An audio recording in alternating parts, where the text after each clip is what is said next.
Israel continues to pound Gaza as its war with Hamas rages on. In the latest, Israel and Hamas have reached a new deal to supply medicine and humanitarian aid to the civilians in the Gaza Strip. The deal was agreed only in exchange for getting medicine supplied to the Israeli hostages in Gaza. The deal has been reached following mediation by Qatar and France. Doha announced the deal in a statement to its official Qatar news agency. Israeli Prime Minister Benjamin Netanyahu's office confirmed the deal. It announced that the medicines will be forwarded by Qatari representatives in the Gaza Strip to their final destination. Well, according to the French presidency, these medicines are intended to reach 45 hostages.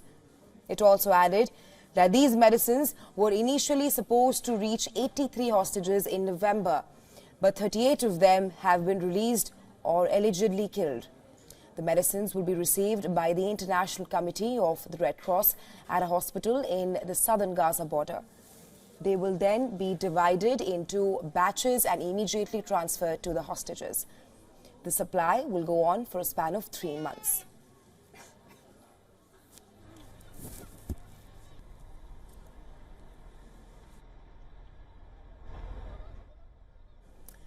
And for more on this, our correspondent Jody Cohen is joining us live from Ranana. Hi Jody, welcome to the show. Now, after weeks of negotiations, Israel and Hamas, they finally reached a new deal to supply medicine and humanitarian aid to the civilians in the Gaza Strip.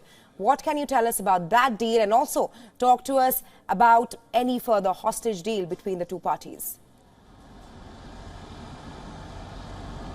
Hi, Raisha. So Qatar has said that this deal has been agreed to get medicines to the hostages in Gaza. And this will be the first time that they'll receive medicine in more than 100 days. Now, some of the families of the hostages are concerned that it might be too late for some of the hostages, particularly the elderly who rely on life-saving medications, and also those injured in Hamas's 7th of October massacre who've been without medication now for more than 3 months. Nonetheless, the deal has been welcomed and is expected to take place in the coming days.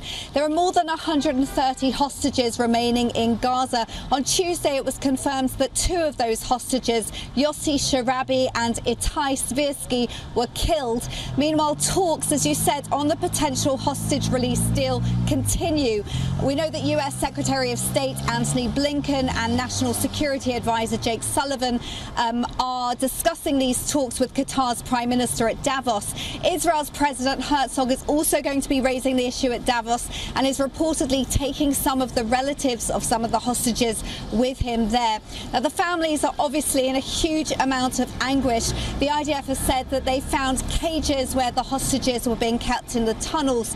Some of the released hostages have talked about sexual abuse and torture taking place inside the tunnels.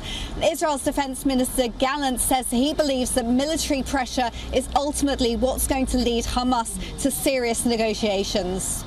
Right, Jody. Also talk to us about the demonstrations in Tel Aviv regarding the release of the hostages and the ceasefire. Right, so there was a protest in Tel Aviv calling for a ceasefire. It was a very small protest. It was around 20 or 30 people.